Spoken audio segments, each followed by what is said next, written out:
اللہ تعالیٰ نے ہمیں اس دنیا میں تیاری کے لیے بھیجا، کیونکہ وہ چاہتا ہے میرے بندے میری جنت میں آ جائیں۔ اسی لیے اس نے دنیا کو مختصر فرمایا، قرآن مجید میں ارشاد فرمایا قل متاع الدنیا قلیل۔ سبحان اللہ۔ اے محبوب آپ ان بندوں سے کہہ دیجئے کہ دنیا کے ساز و سامان بہت مختصر رکھے گئے۔ دنیا کو جو یہ بہت لمبا چوڑا تصور کر رہے ہیں، یہ آسمان، آپ تشریف رکھتے ہیں، بیٹھ جائیں، یہ آسمان کا شامیانہ، یہ زمین کی فرش، یہ دریا، یہ پہاڑ، یہ جو دیکھ کر کے بندے سوچ رہے ہیں کہ بہت لمبی چیز دے دی گئی، اور یہ 60 70 سال 80 90 سال جو دیا گیا، اس کو یہ بہت زیادہ تصور کریں، تو میرے محبوب ان سے آپ کہہ دیجئے کہ یہ مختصر ہے، بہت مختصر ہے۔ یعنی آخرت کے مقابلے میں پروردگار عالم نے پوری دنیا کو 1 ساعت کے برابر کر دیا۔ پوری دنیا کے اوقات ایک طرف رکھے جائیں، آخرت کا ایک دن 50,000 سال کے برابر ہوگا۔ 50,000 سال کے برابر۔ تو محبوب آپ ان سے کہہ دیجئے کہ یہ دنیا کے ساز و سامان پہ اترائے نہ، جو دنیا میں انہیں عمریں دی گئی ہیں، یہ تو پانی کے بلبلے سے بھی زیادہ کمزور ہے۔ ہاں، پانی کے بلبلے سے بھی زیادہ کمزور ہے۔ ان سے کہہ دیجئے ان عمروں پہ اترائے نہ، کیونکہ میں نے انسان کو بہت کمزور بنایا۔ قرآن میں ضعیفہ کا لفظ استعمال ہوا، ضعیفہ کا لفظ استعمال ہوا کہ ہم نے انسان کو بہت کمزور بنایا، اتنا زیادہ کمزور بنایا کہ ایک مچھر کے بھی ڈنک کو یہ برداشت نہیں کر پاتا، اور اگر فرشتوں کی سیکورٹی ہمارے اوپر موجود نہ ہو تو دنیا میں جتنی چیزیں ہیں سب ہمارے لیے دشمن ہیں۔ صرف چونٹی کو آزادی دے دی جائے تو کوئی بھی انسان زمین پہ زندہ نہیں رہ سکتا، صرف چونٹی کو آزادی دے دی جائے۔ اور ایسے بہت سارے کیڑے مکوڑے موجود ہیں جو صرف ایک باہر آ جائے تو انسانوں کی آبادی سماپت ہو جائے۔ بھئی پورے علاقے میں نیوز والے دوڑ دوڑ کر کے خبر پھیلاتے ہیں کہ کوئی گھر سے باہر نہ نکلے، سننے میں آیا ہے کہ ادھر کوئی شیر آیا ہے۔ ہاں، یا 2-4 لوگ گھاس کاٹنے گئے تھے، انہوں نے گنے سے چیتا نکلتے دیکھا ہے، سننے میں آیا ہے کہ ادھر گیا ہے۔ تو کوئی کھیت میں نہ جائے، بے ٹائم باہر نہ ہو، سب ہوشیار رہے۔ کئی لاکھ چیتا آیا، ایک چیتا، اور پورے علاقے میں سب کو الرٹ کر دیا گیا، جبکہ پورے علاقے میں تقریباً 10 لاکھ کی آبادی ہوگی، 10 لاکھ کی آبادی ہوگی۔ چیتا ایک آیا، لیکن سب کو الرٹ کر دیا گیا کہ خبردار ادھر سے نہ گزرنا، چیتا دیکھا گیا۔ 10 لاکھ انسانوں کو خوف دلایا گیا، ڈرایا گیا، کیونکہ انسان بہت کمزور بنایا گیا۔ انسان کو میں نے بہت کمزور بنایا ہے، لیکن یہ اپنی فطرت سے باز نہیں آتا۔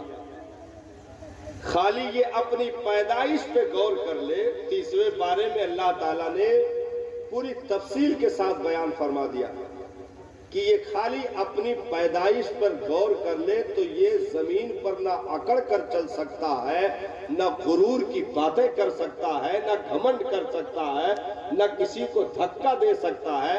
لیکن اس کی حالت عجب ہے. جیسے جیب میں بازار گیا, جیب میں 5 روپیہ ہے تو اس کے زبان سے اسی اعتبار سے بات نکلے گی. ٹھیلے والے سے ریٹ پوچھا, جیب میں صرف 5 روپیہ ہے تو پوچھنے کا انداز کچھ الگ ہوگا. بھیا کتنے لگائے ہو؟ لیکن اگر جیب میں 100 روپیہ ہے تو بولنے کا انداز بدل جائے گا. جیب میں اگر 100 روپیہ ہے تو بولنے کا انداز بدل جائے گا. یہ نہیں کہے گا بھیا کتنے لگائے, کہے گا ٹھیلے والے ریٹ بتاؤ. ہاں, اور اگر 1000 جیب میں رکھا ہے تو انداز اور بدل جائے گا.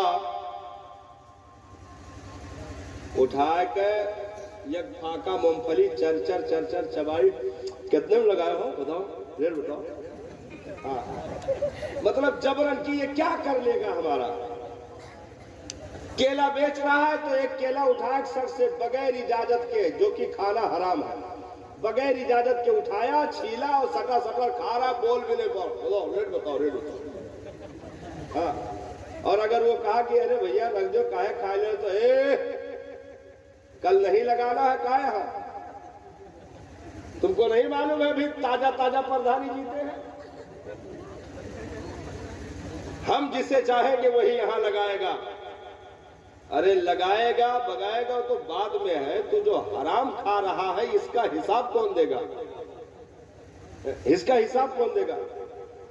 تو اللہ تعالیٰ نے ارشاد فرمایا انسان کو میں نے بہت کمزور بنایا, یہ صرف اپنی پیدائش پر غور کر لے تو کسی کے سامنے غرور نہیں کر سکتا. سب سے پہلی چیز تو میں نے اسے مٹی سے پیدا فرمایا. مٹی, بجنے والی مٹی, بدبودار مٹی سے پیدا کیا. اس کے بعد ایک قطرے ناپاک جو باپ کے ریڑھ کی ہڈی میں موجود تھا وہ وہاں سے چلا اور باپ کے شرمگاہ سے باہر ہو کر ماں کے شرمگاہ سے ہوتے ہوئے شکم میں آیا. 9 مہینے قرار پایا, پھر اسی شرمگاہ سے یہ دنیا میں آیا. اگر اپنی پیدائش پر غور کر لے تو یہ کبھی زمین پر اکڑ کر نہیں چل سکتا. کس چیز پر ہم غرور کریں گے. ایک قطرے ناپاک سے, ایک قطرے پانی سے ہم کو جنم دیا گیا, پیدا کیا گیا, اور 9 مہینے ماں کے کوکھ میں رہے تو زمزم نہیں پی رہے تھے. وہاں ماں کے جسم سے جو گندا خون باہر آتا ہے اسی کو روک دیا جاتا ہے, اور 9 مہینے کوکھ میں اسی گندے خون کی غذا اس بچے کو دی جاتی ہے.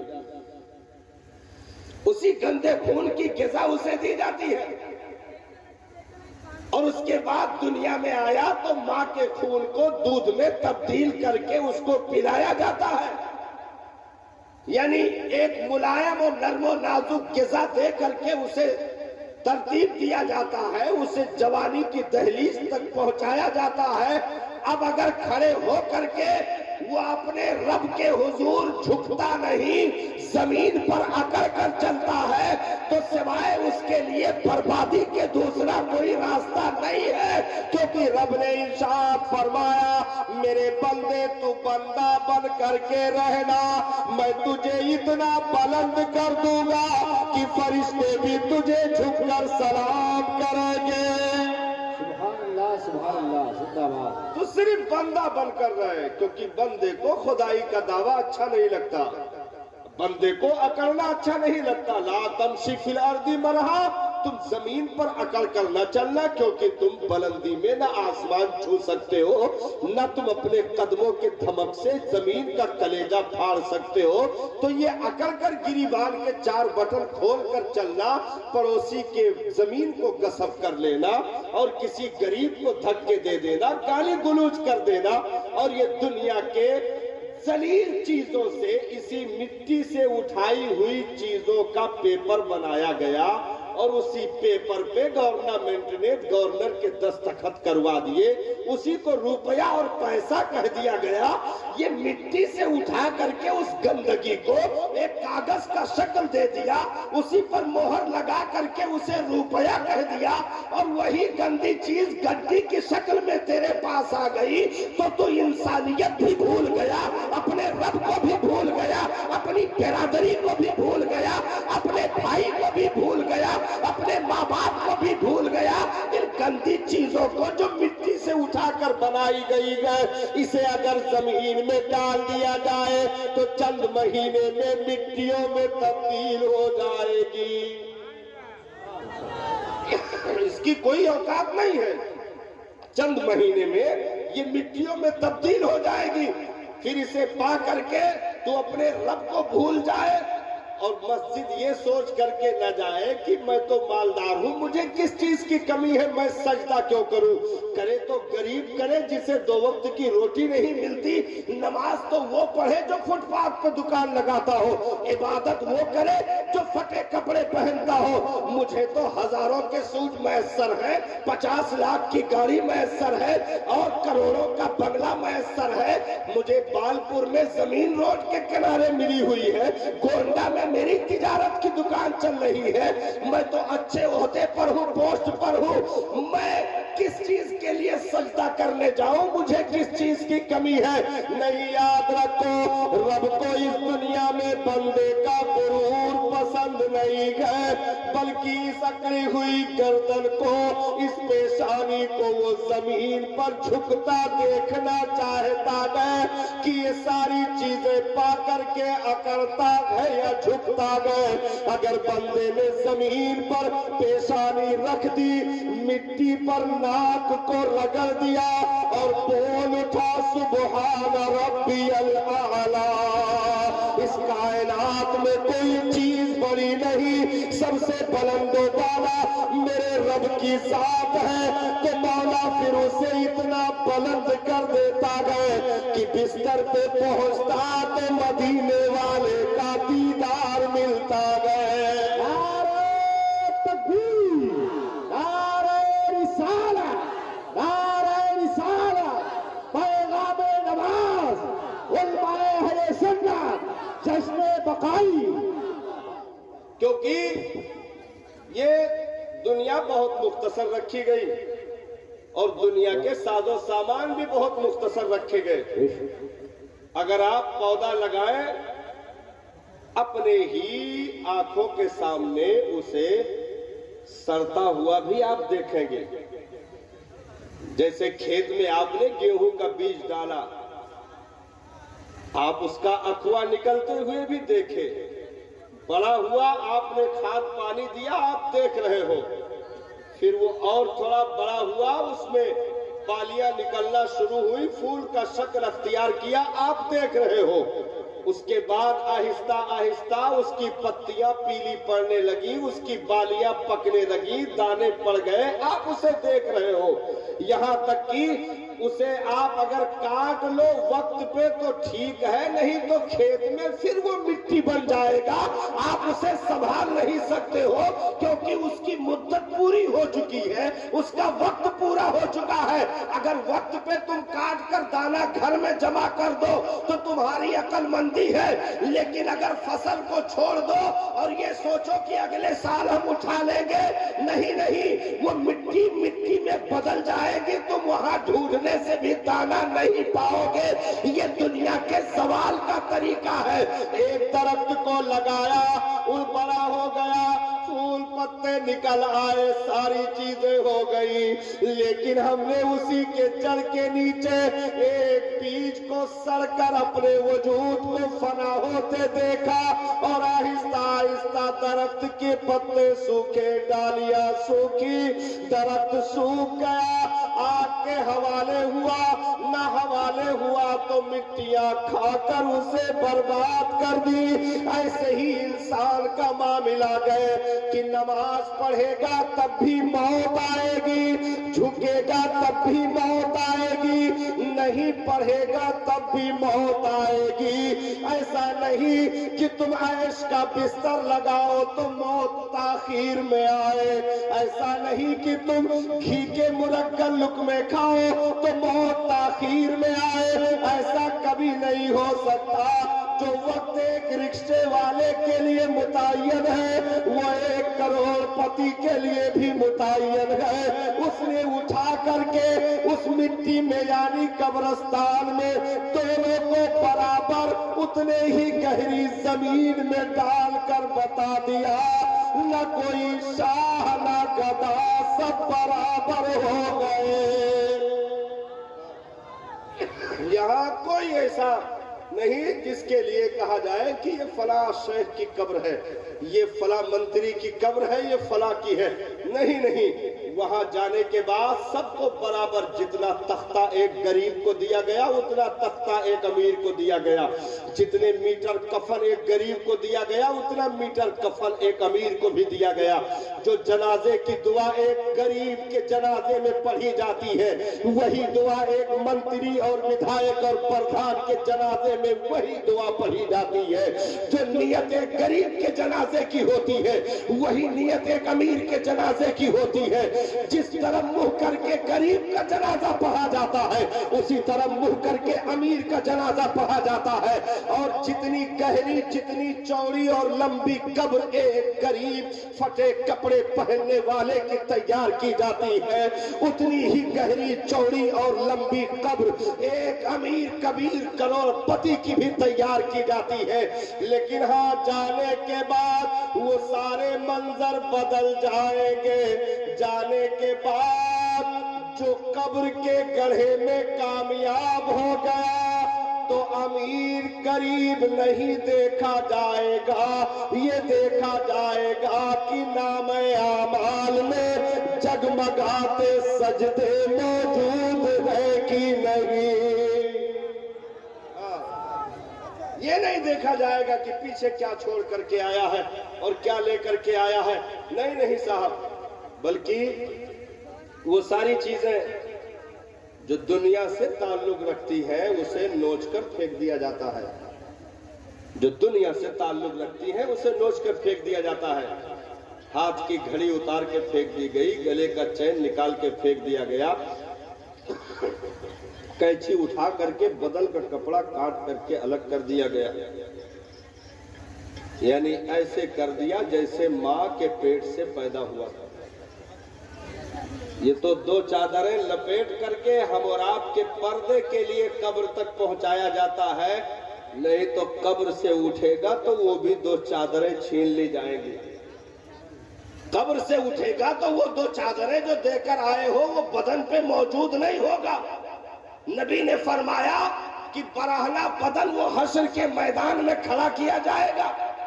وہ قبر تک صرف 2 چادریں ہیں تو جیسے آیا تھا ویسے ہی واپسی کرنی ہے. نہ بنگلے کے کاغذ کفن میں رکھے جاتے ہیں, نہ گاڑی کی چابیاں, نہ بینک بیلنس کے چیک رکھے جاتے ہیں. نہیں, کفن میں جیب نہیں ہوتا, قبر میں الماری نہیں ہوتی.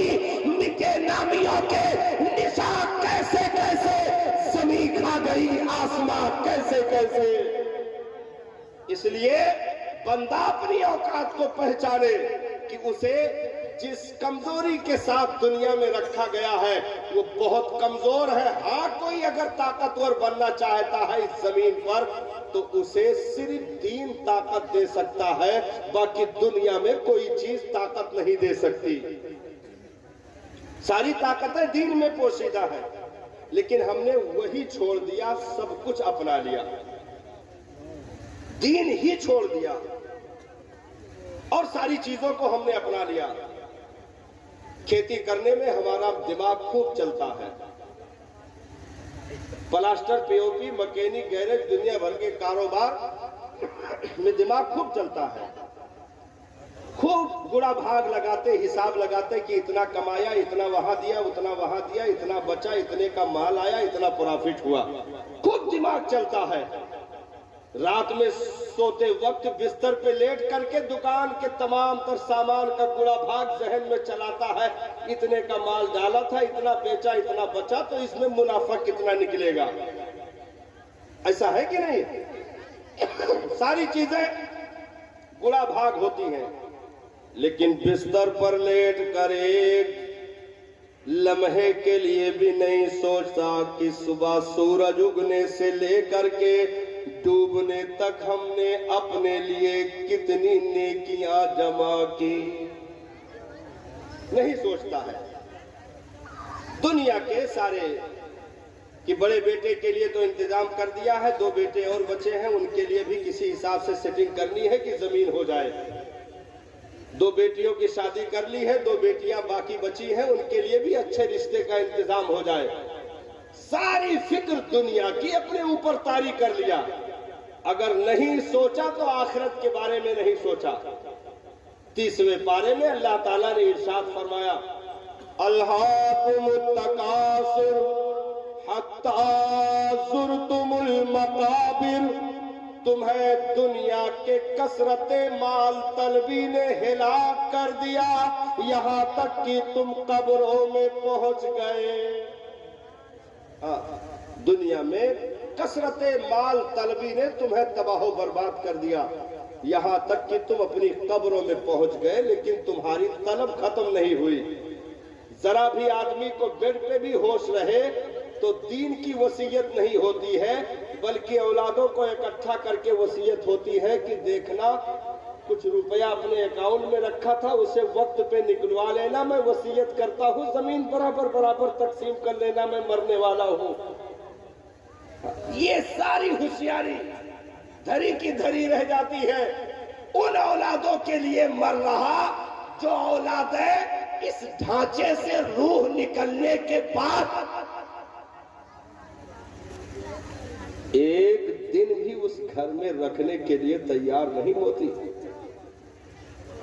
ان کے لیے مر رہا۔ بھائی آپ کو ایمرجنسی میں گونڈا پہنچایا گیا، لکھنؤ پہنچایا گیا،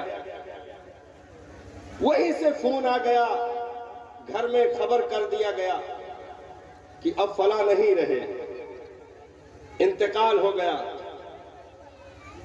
تو کیا بیوی یہ کہے گی کہ اچھا آنے دو، اس کے بعد غم منانا شروع کرتے ہیں؟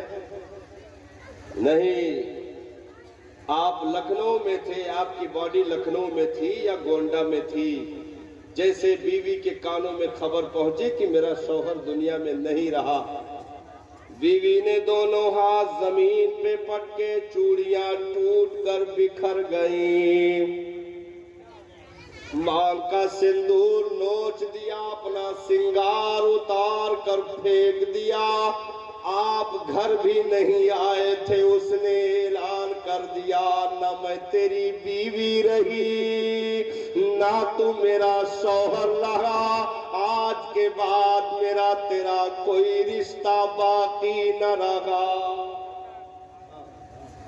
گھر بھی نہیں پہنچے، یہ دنیا ہے صاحب، گھر بھی نہیں پہنچے تھے، چوڑیاں بکھر گئی، زیورات بدن کے نوچ کر کے بیوی نے الگ ڈال دیے اور اعلان کر دیا تیرا میرا رشتہ نہیں رہا۔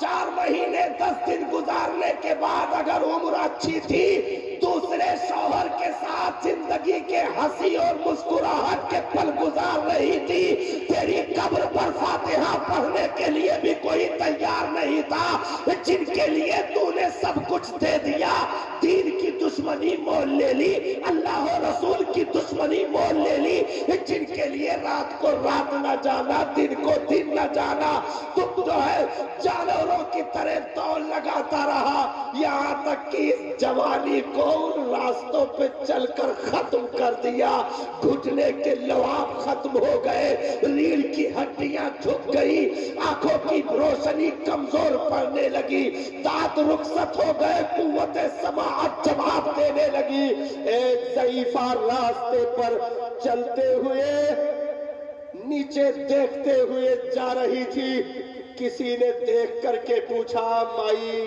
کیا تلاش کر رہی ہو؟ تو اس مائی نے کہا تھا ان راستوں پہ چلتے ہوئے میری جوانی کھو گئی ہے، میں اسے ڈھونڈ رہی ہوں۔ ان راستوں پر چلتے ہوئے میری جوانی کھو گئی ہے، میں انہیں ڈھونڈ رہی ہوں۔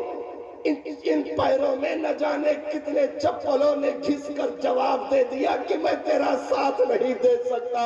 پاؤں میں آبلے پڑ گئے، ہڈیاں کمزور پڑ گئی، سوچنے کی قوت ختم ہونے لگی۔ یہاں تک کہ جو اولادیں تیرے پیچھے پیچھے لگی رہتی تھی کہ ابا بازار جا رہے ہو میں بھی ساتھ چلوں گا، وہ اولادیں اب تیرے سرہانے 10 منٹ بیٹھنے کے لیے بھی راضی نہیں ہوتی۔ نعرے تکبیر، نعرے رسالت، نعرے رسالت، جشن بقائی۔ بلکہ نوکروں کو رکھ دیا جاتا ہے، اگر بچے کچھ حیثیت میں ہے تو گھر میں نوکر لگا دیتے ہیں، نوکر سے فون کر کے پوچھتے ہیں ابا کو دوائی دے دیا تھا کہ نہیں دیا تھا۔ 4 بیٹے تھے، 2 ممبئی میں پھنسے ہوئے، 2 دبئی میں پھنسے ہوئے۔ موت کی خبر پہنچی تو صاحب بیٹوں نے یہ کہہ کر جواب دے دیا کہ جنازہ پڑھ کر دفن کر دیجئے، ہم 3:40 تک پہنچیں گے، وقت پہ فلائٹ نہیں ہے۔ کون ساتھ آنے کے لیے تیار ہے صاحب؟ ایک غریب باپ کا جنازہ بستی سے اٹھا، سارے لوگ کندھا لگا رہے تھے، اگر ان جنازوں میں کوئی نہیں تھا تو اس کی اپنی سگی اولاد کندھا لگانے کے لیے موجود نہیں تھی۔ جنازے کی نماز پڑھی گئی، سگا بیٹا صف میں کھڑا رہا، اتنا یتیم تھا کہ سگے باپ کے جنازے پر جنازے کی دعا بھی یاد نہیں تھی کہ پڑھ لیتا، صرف نیت باندھ کر کے ایکٹنگ کرتا رہا۔ تو جو بچے تیرے ساتھ جانے کے لیے ضد کرتے تھے، آج وہ بچے تیرے سرہانے بیٹھ کر خیریت بھی پوچھنے کے لیے تیار نہیں ہے، کیونکہ تو چلنے کے قابل نہیں رہا، تو کمانے کے لائق نہیں رہا۔ تیرے جسم کو ایسے چوس لیا ہے ان لوگوں نے جیسے پھل سے جوس نچوڑ دیا جاتا ہے، پھر اس کے کھوجے کو، اس کے برباد چیز کو باہر پھینک دیا جاتا ہے، اس کے لیے کوئی دیکھنے کے لیے بھی راضی نہیں ہوتا۔ نبی صحابہ کے ساتھ گزر رہے تھے، ایک کوڑے کی ڈھیر پر ایک بکری کا بچہ مرا ہوا پڑا تھا، میرے مصطفیٰ کریم نے صحابہ کو روک کر کے ارشاد فرمایا، صحابہ یہ بکری کا بچہ جانتے ہو کیوں یہاں پڑا ہے؟ عرض کی سرکار یہ تو مر گیا ہے اس لیے یہاں پڑا ہے۔ میرے نبی نے ارشاد فرمایا، کیا یہ زندہ تھا تو اس کے چارے کا انتظام نہیں ہوتا تھا؟ یہ زندہ تھا تو گھر پہ آنے کا انتظار نہیں ہوتا تھا؟ اب یہ مر گیا صحابہ تو کوئی دیکھنے کے لیے بھی راضی نہیں ہے، اسے کوڑے کی ڈھیر پر اٹھا کر کے پھینک دیا گیا ہے۔ صحابہ آخرت کی فکر کرو، کیونکہ دنیا رب کے نزدیک اس مرے ہوئے بکری کے بچے سے زیادہ ذلیل ہے، اس مرے ہوئے بکری کے بچے سے بھی زیادہ ذلیل ہے۔ صحابہ جیسے دنیا والوں نے اسے دیکھنا چھوڑ دیا، ایسے رب نے دنیا کو جب سے پیدا فرمائی آج تک اس دنیا کی طرف ایک مرتبہ بھی نظر رحمت کر کے نہیں دیکھا۔ یہاں کی ہر چیز تو فنا ہے، یہاں کوئی چیز باقی رہنے والی نہیں ہے۔ بوڑھا باپ بستر پہ پڑا ہے، بیوی موجود ہو تو بیوی کب تک ساتھ دے گی؟ بھئی ایسا پوزیشن آ گیا کہ تم بستر سے اٹھ نہیں سکتے ہو، بستر ہی پہ پخانہ پیشاب ہو جا رہا، لیٹرین باتھ روم بستر پہ تم کر رہے ہو۔ ایک دن بیوی نے یا بچوں نے تمہارے اس غلاظت والے کپڑے کو نکال کر کے دھل دیا، دوسرا کپڑا ڈال دیا، بستر صاف کر دیا، 2 دن کر دیا، 3 دن کر دیا، ایسے تم مہینے پڑے رہے نا، تو اب وہ بھی تھک گئے، ہاتھ اٹھانے لگیں گے، وہ بھی تھک جائیں گے، ہاتھ اٹھانے لگیں گے۔ بیوی بھی ناک پر کپڑا رکھ کر کے تیرے بدن کو ہاتھ لگائے گی، بچے بھی ناک پہ کپڑا رکھ کر کے دور سے گزر جائیں گے، نوکر رکھے جائیں گے تجھے ایسے ڈنڈیوں سے جو کہ ابھی کرونا کے موسم میں دیکھا گیا، لوگ اپنے سگے باپ کو ڈنڈیوں سے دھکا دے رہے تھے، کوئی چھونے کے لیے تیار نہیں تھا، JCB سے لاشیں اٹھا کر کے گڑھے میں پھینکی جا رہی تھی، کوئی جنازہ پڑھنے کے لیے تیار نہیں تھا، ایسے سگی اولادوں نے نفرت کے ساتھ اسے دھکے دینا شروع کر دیا۔ میرے مولا نے قرآن میں ارشاد فرمایا، میرے پیارے بندے، جبکہ تیرے اپنوں نے تجھے چھوڑ دیا، میں نے تجھے موت دے کر عزت عطا کر دی، میں نے تجھے موت دے کر کے عزت عطا کر دی، جب سب نے ہاتھ کھڑے کر دیے میں نے تجھے اپنی بارگاہ میں بلا کر کے تجھے عزتوں سے نواز دیا۔ سبحان اللہ، سبحان اللہ۔ اس لیے ان کی طرف للچائی نظروں سے نہ دیکھنا، ان کی وجہ سے میری دشمنی مول نہ لینا، کیونکہ تجھے آنا میرے ہی پاس ہے، چاہے انکار کر کے آئے چاہے اقرار کر کے آئے، آنا وہی ہے، چاہے کفن میں منہ چھپا کر آئے یا مسکراتا آئے، پہنچنا تو وہی ہے صاحب، چاہے منہ چھپا کر کے پہنچو چاہے مسکرا کر کے پہنچو۔ بہت پہلے جو تاریخیں ہمارے اگلوں کی گزر گئیں، ان میں بڑے بڑے حکماں، بڑے بڑے طبیب، بڑے بڑے فلاسفر، بڑے بڑے سپاہ کے مالکان دنیا سے جاتے ہوئے انہوں نے دنیا میں رہنے والوں کو ایک سبق دیا کہ میں تو جا رہا ہوں، تم اس دنیا کے دھوکے میں نہ آنا، اس نے جیسے مجھے برباد کر دیا ہے ایسے تمہیں بھی برباد کر دے گی۔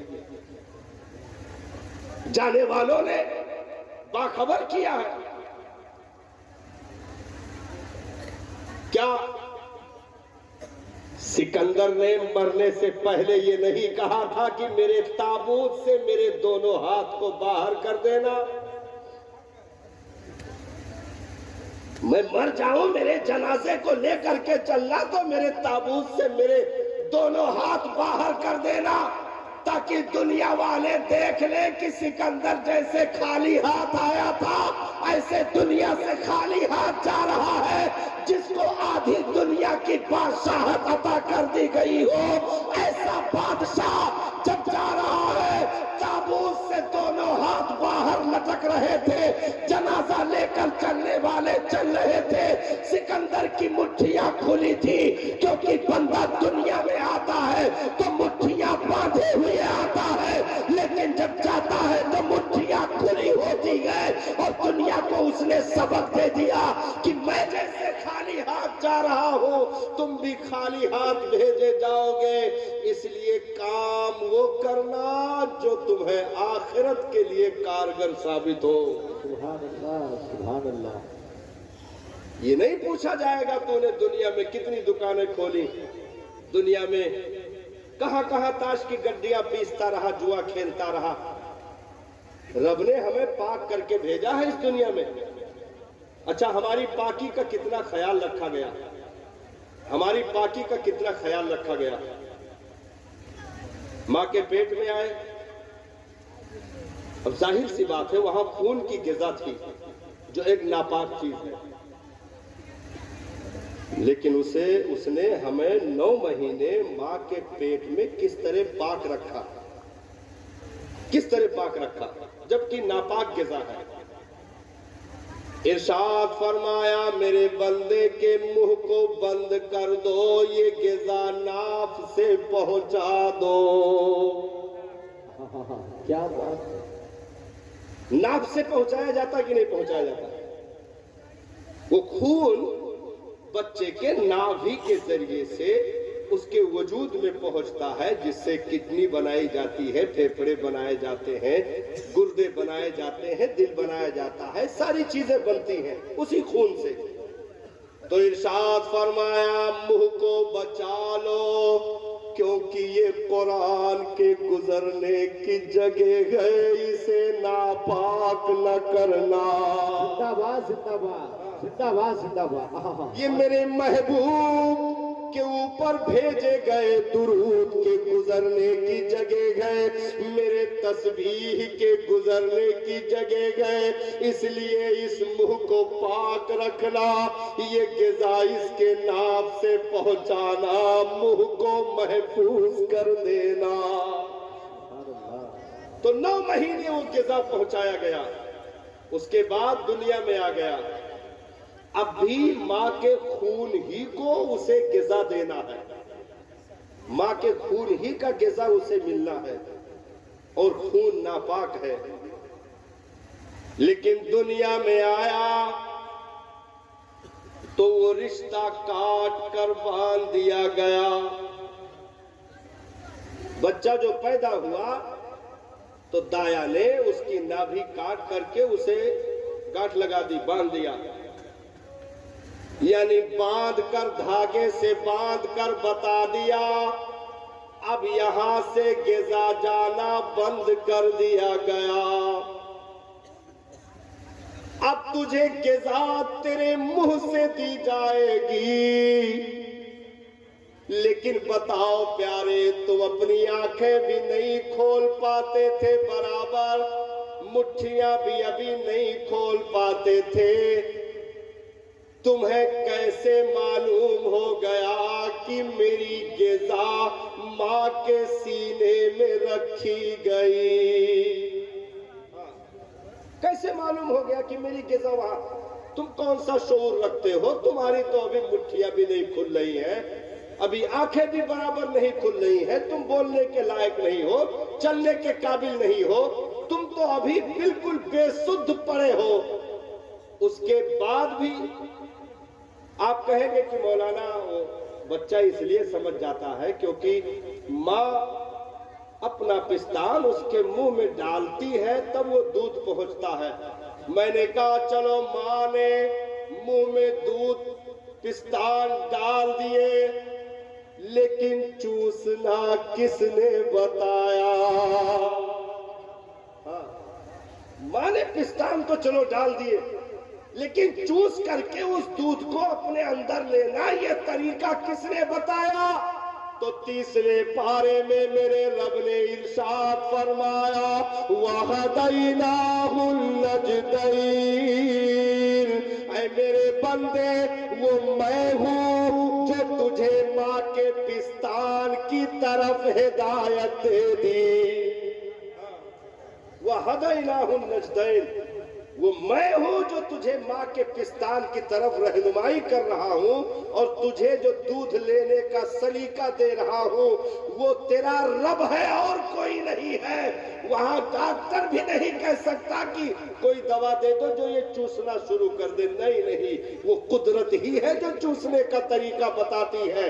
تو اب ماں کے خون کو اسے غذا میں دینی گئے، لیکن وہ خون منہ کے ذریعے سے جانا گئے، تو رب نے کہا میرے بندے کا منہ پاک رکھا جائے، اس لیے خون کو دودھ میں بدل کر پاک کر دو تاکہ منہ ناپاک نہ ہونے پائے۔ زندہ باد۔ اسی خون کو دودھ میں کنورٹ کر دیا، دودھ میں تبدیل کر دیا، اور دودھ صاف شفاف، اتنا پاکیزہ کہ آج دنیا کے سائنسدان بڑے بڑے حکما اور طبیب بھی بتاتے ہیں کہ پہلی گھٹی بچے کو ماں کا دودھ دیا جائے۔ دنیا میں کوئی ایسی دوا، ایسی ٹانک، ایسی غذا نہیں ہے جو اس دودھ سے زیادہ طاقتور ہو، اس لیے بچے کو پہلی گھٹی ماں کے پستان سے نکلے ہوئے چند قطرے دودھ کے اس کے حلق میں ڈالے جائیں، وہ جتنا فائدہ دے دے گی دنیا کی کوئی دوا فائدہ نہیں کر سکتی ہے، کوئی ٹانک فائدہ نہیں کر سکتی ہے۔ کیوں؟ کیونکہ اسی دودھ سے اس کی ہڈیوں کو مضبوطی ملے گی، دماغ کی ہڈیاں مضبوط ہوگی، دماغ کی نسوں کو طاقت ملے گی، گھٹنے کا لعاب بڑھے گا، اور اس کے جسم کے اعضاء میں تمام تر جو مفاد کی چیزیں ہیں، یعنی قوت ایسی تبدیل کی جائے گی، ایسا اضافہ کیا جائے گا کہ اگر دنیا کی دوائیں اس عمر میں دی جاتی تو زندگی بھر کے لیے کمزور ہوتا، لیکن ماں کے دودھ نے طاقتور بنا دیا۔ لوگ کہتے نہیں فخر کے ساتھ ماں کا دودھ پیا ہے، چیلنج بھی کرتے ہیں، ارے ماں کا دودھ پیا ہے تو سامنے آ، ہاں اگر ڈبے کا پیا ہے تو بات نہ کرنا، ماں کا دودھ پیا ہے تو سامنے آ۔ مطلب یہ ہے کہ دودھ میں وہ پاور، وہ شکتی، وہ طاقت تیرے رب نے دے دی ہے جو دنیا میں کوئی بھی ڈاکٹر اپنی دوا میں وہ طاقت پیدا نہیں کر سکتا ہے۔ تو اب میرے بندے، میں نے تجھے ماں کے شکم میں پاک رکھا، پیدا ہونے کے بعد تیرے منہ کو پاک رکھا، تو اب اگر تو شعور پانے کے بعد پیشاب سے زیادہ گندی چیز، سنو، پیشاب سے زیادہ گندی چیز جسے شراب کہا جاتا ہے، دیہات میں دارو کہا جاتا ہے، کہیں ادھا کہیں بوا کہا جاتا ہے، ہاں، جس کو فقہا نے پیشاب سے زیادہ نجس قرار دیا۔ پیشاب جتنا ناپاک ہے اس کا کئی گنا وہ شراب ناپاک ہے، جس کو اسلام نے ام الخبائث کہا، یعنی تمام برائیوں کی جڑ ہے۔ اور شراب کی اپنی ایک پہچان ہے، جب تک اپنے پینے والے کو ذلیل نہیں کر دیتی اس وقت ذائقہ نہیں ملتا، جب تک ذلیل نہ کر دے اسے مزہ آتا ہی نہیں۔ نالی میں لے جا کر ڈھکیل دیا، روڈ کے کنارے پڑا رہا، کھڑے کھڑے اپنے ہی پینٹ میں پیشاب کر رہا اور مسکرا رہا، یعنی شراب جس کو ام الخبائث کہا گیا، تمام برائیوں بیماریوں کی جڑ، کہ وہ بیوی کے نگاہ میں تجھے ذلیل کرے گا، پھر اولادوں کی نگاہ میں ذلیل کرے گا، پھر پڑوسیوں کی نگاہ میں ذلیل کرے گا، یعنی تیری عزتیں لٹ جائے گی، چند گھونٹ چڑھانے کے چکر میں تیری عزت برباد ہو جائے گی۔ تو رب نے ارشاد فرمایا، اے میرے بندو، میں نے اس شراب کو حرام کر دیا، اپنے منہ کو پاک رکھنا، اس شراب سے کبھی ناپاک نہ ہونے دینا۔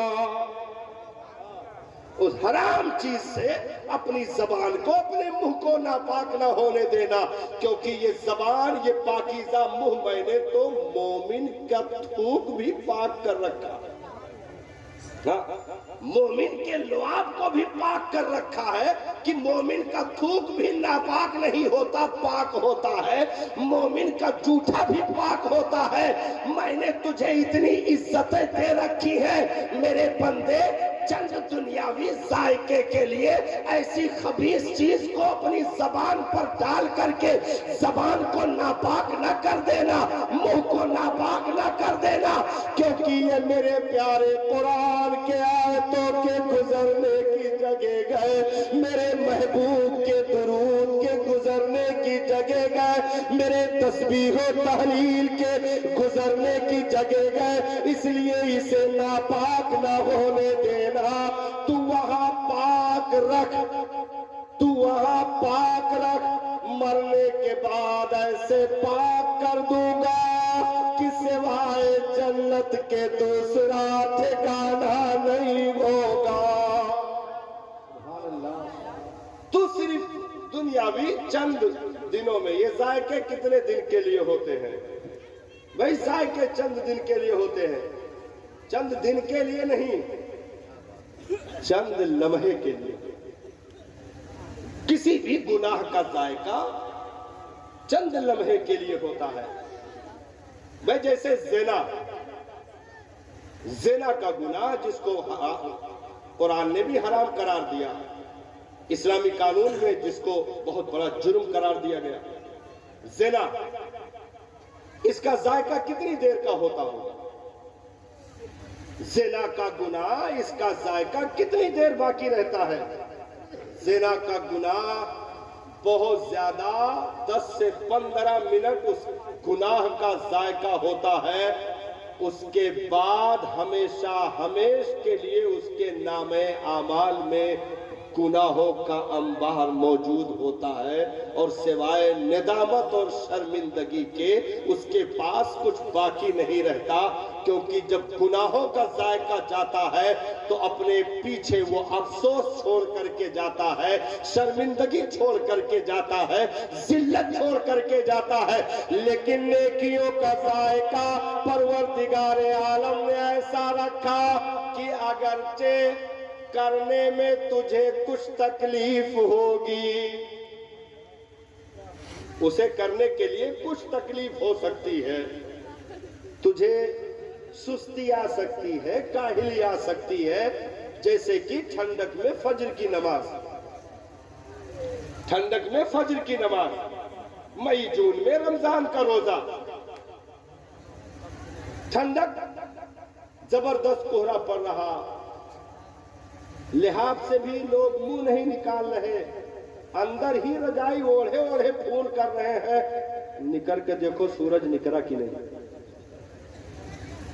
ابھی جو پیچھے ایک ہفتہ جو گزرا ٹھنڈک کا، کتنا خطرناک موسم، ایسے موسم میں کہ پانی چھو تو بالکل کاٹنے کو دوڑ رہا، رجائی سے نکلنے دل نہیں کرتا۔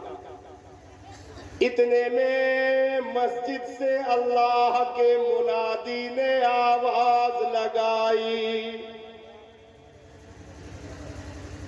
بھائی ٹھنڈک میں بستر بہت جلدی تو گرم نہیں ہوتا، لیکن جب گرم ہو جاتا ہے تو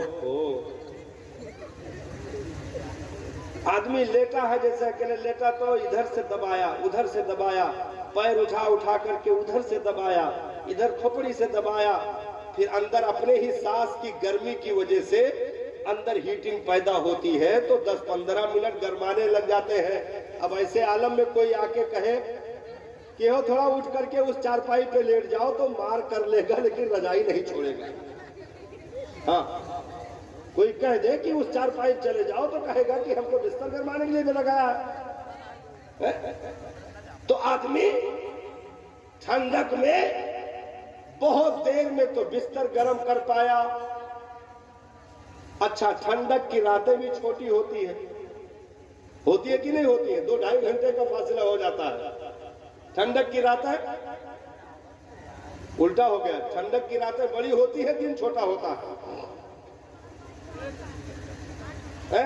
تو ایک تو بہت مشکل سے بستر مل پایا بیچارے کو، گرماتے گرماتے اسے سکون کی ابھی نیند آئی ہوگی،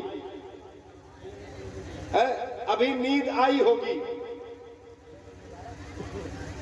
لیکن بھلے راتیں بڑی ہو جاتی ہیں لیکن آدمی کی نیند پوری نہیں ہوتی، نیند پوری نہیں ہوتی ہے کیونکہ سونے کا عادی ہے۔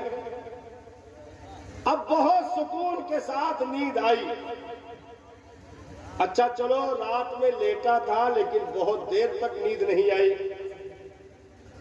بہت دیر تک نیند نہیں آئی۔ بیٹھ جائے بابا، بیٹھ جائے، تقریر ہو رہی ہے، آپ پریشان نہ ہو بالکل۔ آپ ادھر سے چکر لگاتے ہیں تو سب لوگ آپ کو دیکھتے ہیں۔ تھوڑی دیر، ہاں، جب آپ کہیں گے میں واخر و دعوانا پڑھ لوں گا، مجھے زبانی آ گئی۔ ہاں، بیٹھ جاؤ، ادھر توجہ دے۔ بہت دیر کے بعد نیند آئی، لیکن جو فجر کا وقت ہوتا ہے وہ اصل سونے کا وقت ہوتا ہے ہمارے اعتبار سے، ہے کہ نہیں؟ بھائی 5 بجے فجر کی اذان ہوئی تو 5 بجے تو ابھی مکھ نیند آئی تھی. اتنے میں اللہ کے گھر سے منادی نے صدا لگائی، الصلاۃ خیر من النوم.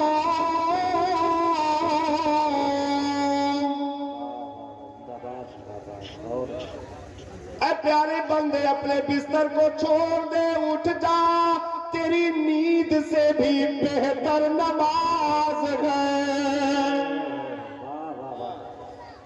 وہ ذائقہ شروع ہوا تھا، ابھی مکھ نیند آئی تھی، بستر گرم ہو چکا ہے، لپٹا پڑا ہے، سوچ رہا ہے کہ 2 گھنٹے اور گزار دوں. اتنے میں اللہ کے منادی نے صدا لگا دی، اٹھ جا، تیری اس نیند کے ذائقے سے زیادہ ذائقہ میں نے اپنے ذکر میں رکھا ہے، اپنی عبادت میں رکھا ہے، سجدے میں رکھا ہے. آجا میرے پیارے بندے، آجا. اور اللہ کا منادی صدا لگا گئے، آواز دے رہا گیا، آجا ادھر آجا، کہاں بھولا پڑا گئے، حی علی الفلاح.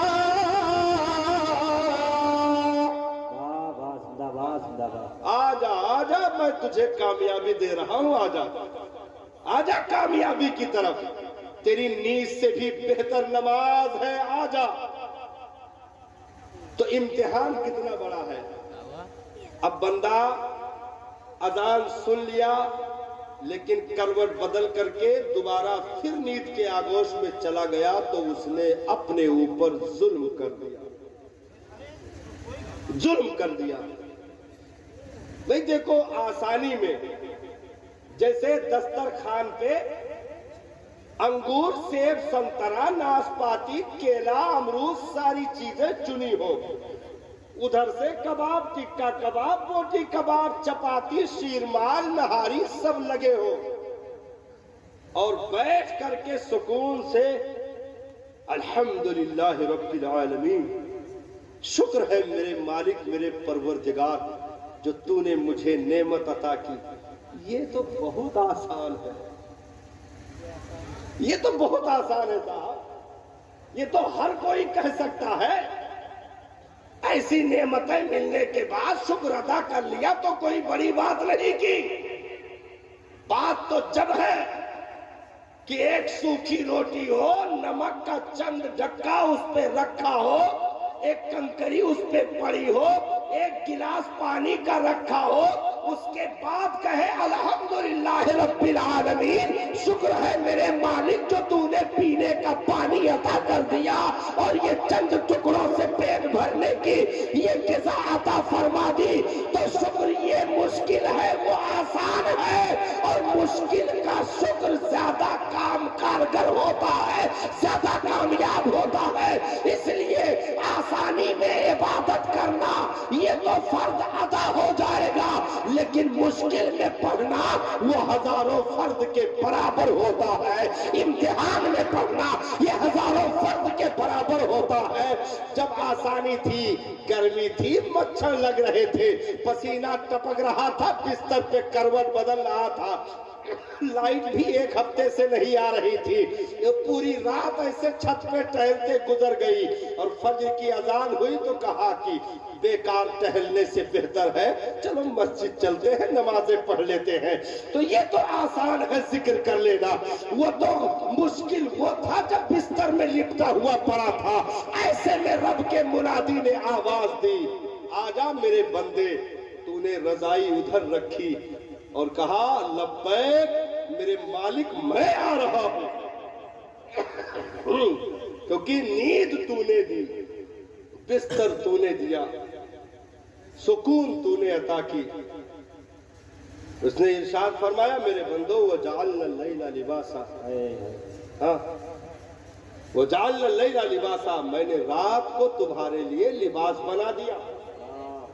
وَجَعَلْنَا النَّهَارَ مَعَاشًا، میں نے دن کو تمہیں روزی روٹی کمانے کے لیے بنا دیا کہ تم اپنے بچوں کے روزی روٹی کی تلاش دن کے اوقات میں کرو. رات کا لباس بنا دیا تاکہ چھپ کر کے تم اپنے نیند کے آغوش میں چلے جاؤ اور میں نے تمہاری نیند کو تمہارے لیے پردہ بنا دیا، تمہارے لیے سکون کی چیز پیدا کر دی، اور اس نیند میں بھی خواب دے کر کے میں نے تجھے مزید راحتیں عطا کر دی۔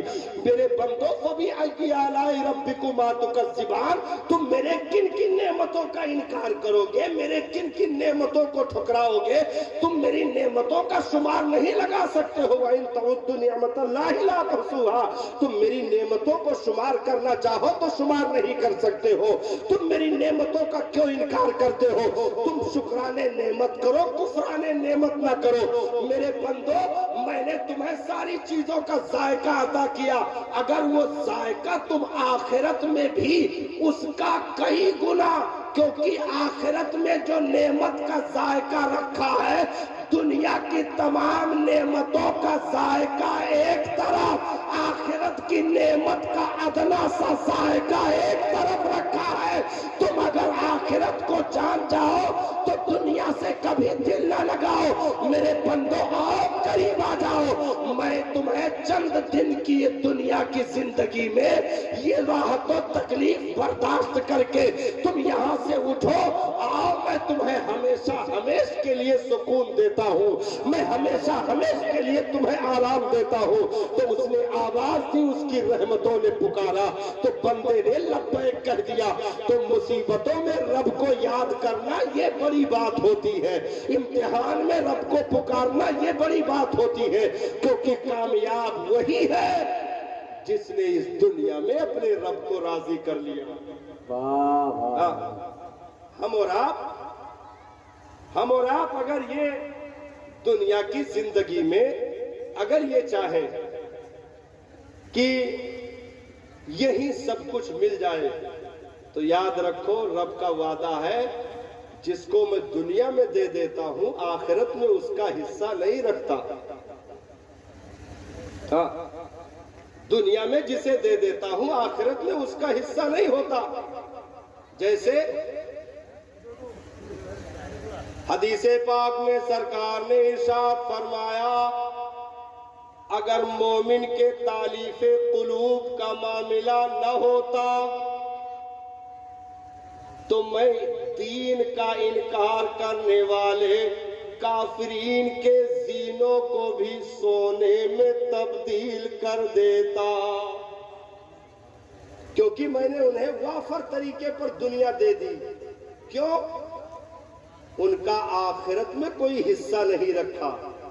لیکن نبی نے ارشاد فرمایا، الدنیا سجن للمومن، دنیا مومن کے لیے قید خانہ گئے، کیونکہ میں نے مومنین کے لیے آخرت کو بنا کر رکھا، جنت کو اپنے بندوں کے لیے سنوار کر رکھا۔ تو قد افلح من تزکا، کامیاب وہی ہے جس نے اپنے آپ کو ستھرا کر لیا۔ اور یاد رکھو، بندہ اگر دین پا جائے تو اسے سارے حقوق خود بخود ادا ہونے لگیں گے، اسے کسی چیز کے لیے پریشان ہونے کی ضرورت نہیں ہے۔ اگر دین مل جائے، اپنے بچوں کو تعلیم سے آراستہ کریں، کیونکہ یہ جہالت ہے جو آگے چل کر کے بہت ساری بیماریوں کا جڑ بنتی ہے، بڑی ساری بیماریاں لے کر کے اٹھتی ہے، کیونکہ جب تک علم نہیں ہوگا اس وقت تک تاریکی رہے گی، اور پھر وہ نہ ماں باپ کے حقوق ادا کر سکتے ہیں، نہ سماج کے حقوق ادا کر سکتے ہیں، نہ نمازی ہو سکتے ہیں، نہ وہ دین کے سپاہی ہو سکتے ہیں۔ اس لیے اپنی نسلوں کو، اپنے بچوں کو دین کی روشنی سے منور کرو، تاکہ یہ جوان ہو تو ہمارے اچھے خادم بنے، ماں باپ کی عزت و توقیر کرنے والے بنے، دین کے غازی بنے، مسجد کے نمازی بنے، اور پرامن جو ہے گاؤں میں پنج وقتہ نمازوں میں جو مسجد میں بلا کر کے کندھے سے کندھا ملا کر کھڑا کیا گیا، جمعہ کے روز کندھے سے کندھا ملا کر کھڑا کیا گیا، اس کا واحد مقصد یہ تھا کہ یہاں کندھے سے کندھا اس لیے ملا رہا ہو تاکہ تمہارے دل آپس میں مل جائے۔ باہر نکل کر کے کوئی کسی کو گالی نہیں دے گا، باہر نکل کر کے کوئی کسی کی